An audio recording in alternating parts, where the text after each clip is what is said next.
What stock declined 30% in value last Friday, but also recovered a little bit and closed 20% lower and increased in value this week? Casper, you're going to explain everything about it. A lot. And it's interesting always when something happens, and you spoke with Martin about Adyen, the big drop of Adyen, 40% in one day. Yeah. This is also not, and it's not as big as Adyen, but it's quite a large company. It's based in the UK, and the revenues are around almost 2 billion pounds. So it's not a small company. It's also listed in the FTSE 250. And it's a funny name because it's based in the UK, but it was always based in the UK and always is for the last 99 years, because next year they exist 100 years. So probably I think our British viewers, they will know where I'm talking about. The Watches of the Switzerland Group. And what are they doing? They are, it's quite popular, and especially since COVID, to buy and sell watches online, offline, but also a lot online. If you look at their website, then you can probably think, oh, that's another company that tries to make a little bit of margin between the sales. But what I said, this company exists for almost 100 years. So next year a big celebration, I think. And they sell only the luxury Swiss brands. And Rolex is a really important partner for them because 55% of the revenues are coming from the margin coming from the sales of Rolex. In the beginning of this year, they were trading at 1,000. Last Thursday, they were still at 700. They dropped to 500 and they recovered a little bit to 550. And now they're trading at around 585 pence. So it's always interesting. And they were, before the highest point was 1400. So they're trading now on a little bit lower levels. So it's always interesting for not that small, because with small shares you see that more often, they're more volatile, but the quite in between share. Is this now a moment that it's interesting to buy? Because I think most people don't have this in their portfolio. Well, we don't see it a lot. That's why we're talking about it. Is there something going on? Yes, there is something going on. Is it based on the quarterly figures? No, it is not based on the quarterly figures. What is the case? Rolex, as I said before, 55% of the revenues they generate through the Rolex watches. By the way, one sidestep, they sell new watches, and they also sell pre-owned watches, and they also sell with financing, Yeah. and they charge like 15%. So it's a quite interesting model that they have. So they have the model is based on the margin, new and old watches, and on the financing. And we saw 2 weeks ago in our edition that the American people, but also in Europe, the people like to spend, with a credit card. So this could also be like, if you offer me this loan, financing, I will buy it. Even though you might not even be able to pay it, but for them it's of course a big business. They went public in 2019.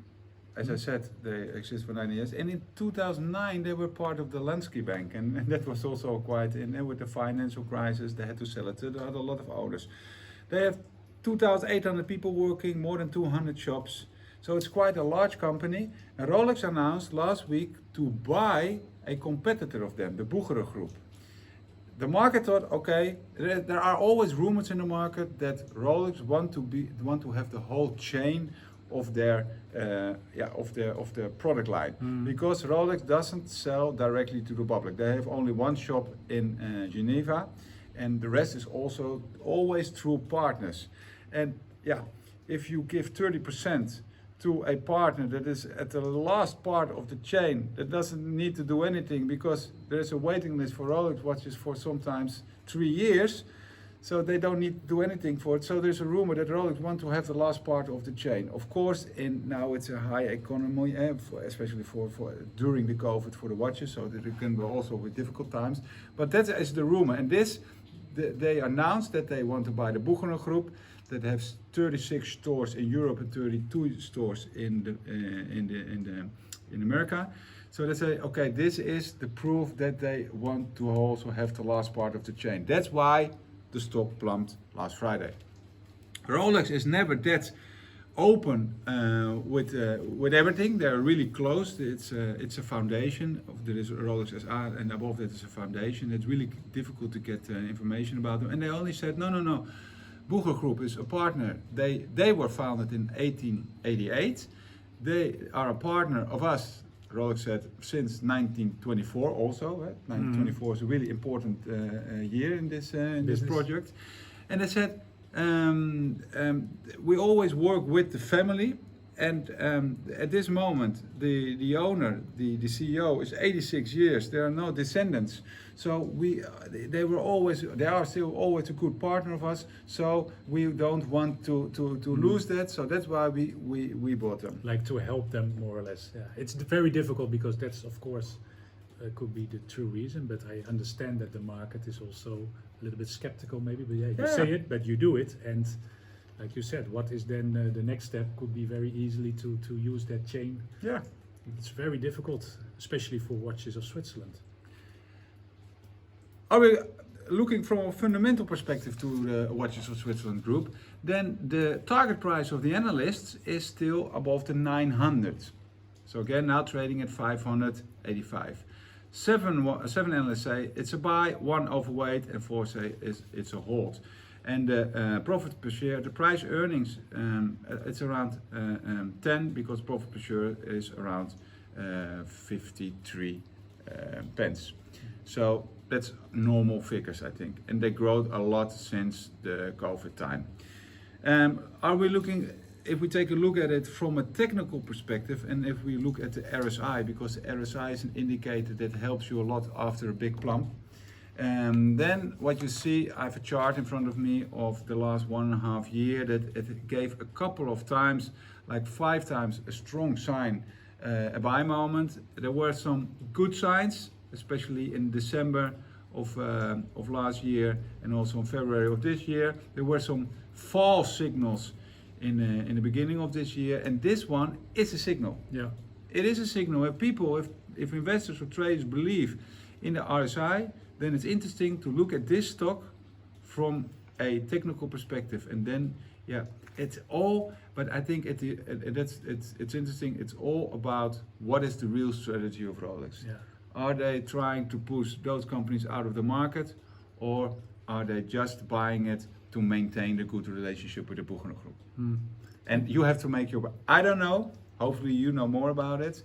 But from a fundamental technical perspective, it's quite interesting. It's very interesting, and also I like the fact that it's like now recovering a little bit. No, but with Agen, for example, you don't really see that. So still, of course, also potential. But in this case, you could say the recovery might be a moment combined with the indicators to say, okay, it's an interesting moment. A very interesting moment. If you think that's an interesting moment, of course, you can buy the stock. As you probably know, there are also CFDs available. So buying it with leverage, and also the CFD gives you the opportunity to go short. So you think that it won't be so positive.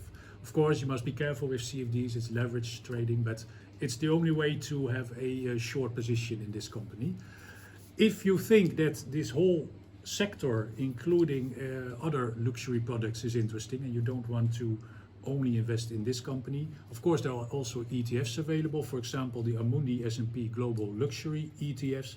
Then you have like companies as Hermes, Louis Vuitton, Mercedes, all in a basket. Those are the main positions. The ETF is traded on several markets in Paris, Italy, Germany. 0.25 are the ongoing costs, synthetic ETF. And this year to date, 15% up. So that's actually doing quite well. And they invest more in the producers. Yeah, this is it's not exactly an alternative, but on the other hand, they're operating in the same sector. In the same sector, exactly. Today, the 31st of August afternoon, tomorrow, apparently the 1st of September, I always like to think about, the saying, sell in May and remember to come back in September. Actually, it's not used anymore. We spoke a lot. We spoke about it also before. I did speak this summer with some people who said, okay, I'm going to reduce a little bit. Maybe it's because of their plans, their own plans, and then it's a good decision, I think, if you are not so active, to adjust your portfolio. But like I said, it's not something that really has been followed by a lot of investors. We did a small check. It's apparently very difficult to say what date I must sell in May, the 1st, the 2nd, the 15th, or when do I need to come back? Today the 31st, to have tomorrow the opening? It's a big range, eh? It's a very big range, so it's just something, of course, referring to the holidays. For the S&P 500, if you did so, then actually you would have missed a rally, I would say, of 8% in this summer. 4,170, and today trading around 4,518. So definitely a no. You should have just followed your strategy with the stocks. For the European stock market, the Euro Stoxx 50, there was a minor decline in value. So actually you would have done better to have sold it at in the beginning of May. 1%, it's not that significant. And the Dutch index, we always like to look at that one. Actually, you would have saved 1.5%. We spoke about Agen, a big issue this summer. It's always included in the average, of course, of the AEX, so that was a big part of it. So here you could say that the summer was not too good. But for the S&P 500, I think that's the main indicator, the main index. Clearly a no, because you would have missed 8% rally. Interesting again, like every year, Taco. Next year we will see what happens. Thank you for watching. Thank Give you. us your time. Bye See bye. you next week. Bye bye.